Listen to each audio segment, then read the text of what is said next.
تحریک انصاف جدھر ملتی ہے. بھائی کراچی والوں کا کیا کور کمانڈر سے تھا, باقی پاکستان میں تھا. چلے لاہور میں ہم مانا سے ہو گیا, وہ اس پہ بھی تحقیقات کے بغیر اچھا چلیے آپ کو بڑا غصہ ہے تو باقی جگہ کیوں پکڑ رہے ہیں ساری جگہ. کوئی تحریک انصاف کا سپورٹر ہو, رشتہ دار ہو, جاننا ہو, کوئی کسی نے ٹویٹ کی ہو, ان کو پکڑ کے جیلوں میں ڈال رہے ہیں. 10,000 لوگوں کو پکڑ کے جیل میں ڈال دیا. اور اب یہ جبری طلاقیں ہو رہی ہیں. وہ آتے ہیں بیٹھتے ہیں, جی میں دیکھیں جی میں تو بڑا فوج کے ساتھ ہوں, میں تو بڑا یہ 9 میں جو ہوا بہت برا ہوا اور میں تو تحریک انصاف چھوڑا. تو یہ اس سے سمجھا جا رہا ہے کہ یہ پارٹی کمزور ہو رہی ہے, عمران خان اکیلا رہ گیا. دیکھیں میں سارے جو آج آپ بیٹھے ہیں نا, جو فیصلے کر رہے ہیں اس ملک کے, میری بڑی غور سے بات سنیں.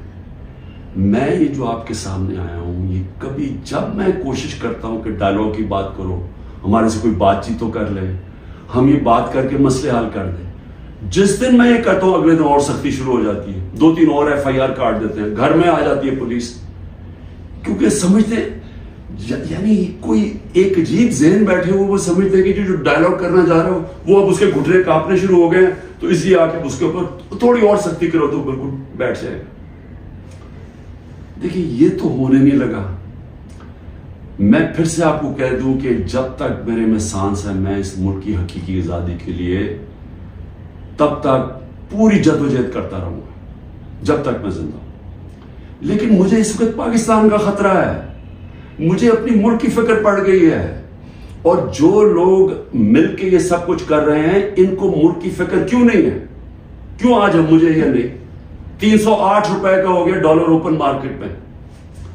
جب ڈالر 308 روپے کا اوپن مارکیٹ میں ہو جائے تو خطرے کی گھنٹیاں بج جانی چاہیے کہ اب جا رہا ہے پاکستان اس جس کو ہائپر انفلیشن کہتے ہیں, یہ اس مہنگائی کی طرف جا رہا ہے. سارا بزنس ٹھپ, انڈسٹری ٹھپ. ابھی میں آپ کو اس حکومت کے اعداد و شمار بتاؤں گا.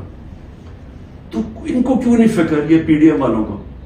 ان کے پیسے باہر پڑے ہیں, ان کا اربوں ڈالر اس ملک سے باہر پڑا ہے. ان کو کوئی فرق نہیں پڑ رہا کہ اس ملک کے اندر لوگوں کی $130 کم ہو. 130 روپیہ گرا ہے ڈالر کے مقابلے میں صرف جب سے ہم گئے.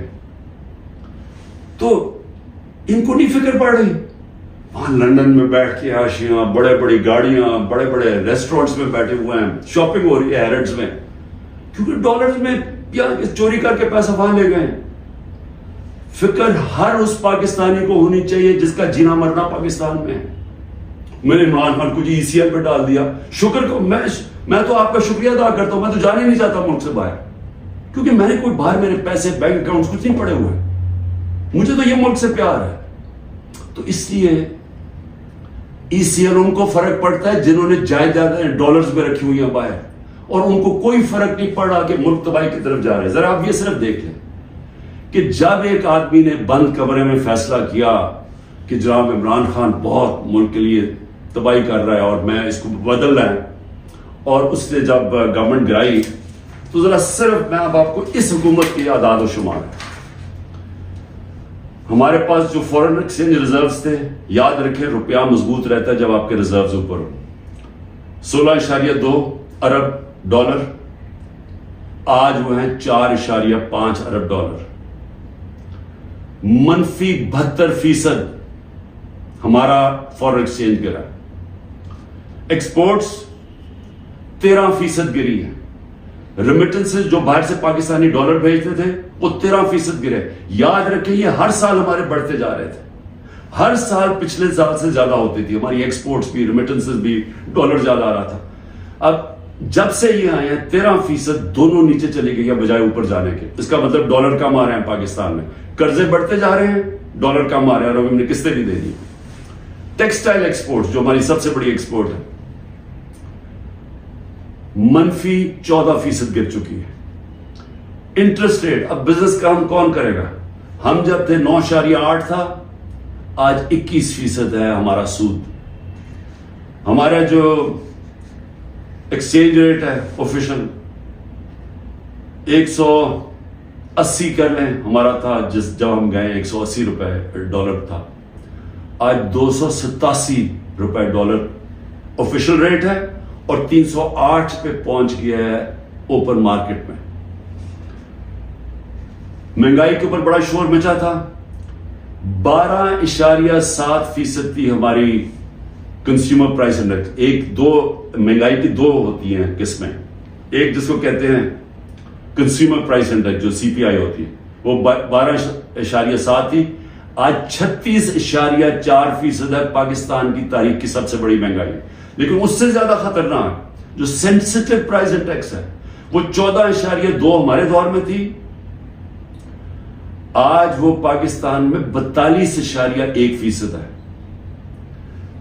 پٹرول, یاد رکھیں ہمارے دور میں پٹرول 110 سے 115 لیٹر 110 سے 115 ڈالر پہ بیرل گئی تھی. آج وہ 70-80 کے بیچ میں ہے, یعنی ادھر سے آ کے. ہمارے دور میں 150 روپے لیٹر پیٹرول تھا, 145 روپے لیٹر ڈیزل تھا. آج ڈیزل پہنچ گیا 260 روپے اور پیٹرول پہنچ گیا 270 روپے. جب پیٹرول مارکیٹ میں نیچے, انٹرنیشنل تیل نیچے چلا گیا تو یہ آپ ذرا دیکھیں تقریباً 100 روپے اوپر گیا. آٹا جو ہر آدمی کو افیکٹ کرتا ہے, ہمارے دور میں 55 روپے تھا کے جی, آج وہ پہنچ گیا 136 روپے کے جی. 130% کا اضافہ ہوا اس میں, اور یہ عام آدمی کو سب سے زیادہ تکلیف دے رہی ہے. چاول 103 روپے کے جی تھا, آج 202 روپے کے جی ہے. 95% ہمارا چاول کی قیمت بڑھی ہے. یہ بھی عام آدمی کا. گھی انٹرنیشنل مارکیٹ میں جو پام آئل ہم امپورٹ کرتے ہیں وہ آدھا ہو گیا ہے.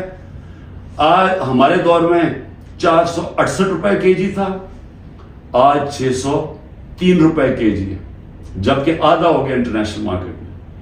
اور دودھ 117 روپے لیٹر تھا, آج 170 روپے لیٹر. میں اور بھی آپ کو بتا دوں کہ جس سے آپ کی دولت میں اضافہ ہوتا ہے, ہماری جو گروتھ ریٹ تھی, یعنی جس ریٹ پہ ہماری دولت میں اضافہ ہو رہا تھا, جس کو جی ڈی پی کہتے ہیں, جی ڈی پی میں اضافہ, وہ 6.1% تھی. آج وہ چلی گئی ہے منفی 0.2%. 0.2% پہ چلی گئی. انڈسٹریز, ہماری اوور آل انڈسٹری 6.8% پہ بڑھ رہی تھی, آج وہ -2.9% پہ چلی گئی. یعنی جس سے آپ کے ملک میں دولت بنتی ہے, جس سے آپ ٹیکسز بڑھتے ہیں, جس سے آپ روزگار دیتے ہیں, وہ انڈسٹری جو زیادہ تر انڈسٹریز وہ -2.9 پہ پہنچ گئی ہیں. اور جو لارج اسکیل مینوفیکچرنگ ہے, جس سے سب سے زیادہ دولت میں اضافہ ہوتا ہے, وہ ہمارے دور میں 11.9% پہ بڑھ رہی تھی, وہ آج منفی 7.9% پہ چلی گئی. تقریباً 8% منفی پہ چلی گئی. جو کنسٹرکشن ہے, جس سے سب سے زیادہ نوکریاں ملتی ہیں, وہ 1.9% پہ بڑھ رہا تھا ہمارے دور پہ, آج وہ -5.5% پہ چلی گئی. اور پھر کاٹن, کیونکہ ہمارا سب سے زیادہ جو کپڑا بناتے ہیں ہم, اس سے ہمارا اضافہ بھی ہوتا ہے, نوکریاں بھی ملتی ہیں, ایکسپورٹس بھی بڑھتی ہیں. وہ 9.2% پہ بڑھ رہی تھی, آج وہ -23% پہ پہنچ گئی ہے, یعنی کہ بند ہو رہی ہے انڈسٹری. میں یہ آپ کو یہ صرف فگر اس لیے دے رہا ہوں, اور جو بھی ہمارے اس ملک میں فیصلے کر رہے ہیں, میں اس لیے آپ کو کہہ رہا ہوں کہ یہ ملک تباہی کی طرف جا رہا ہے.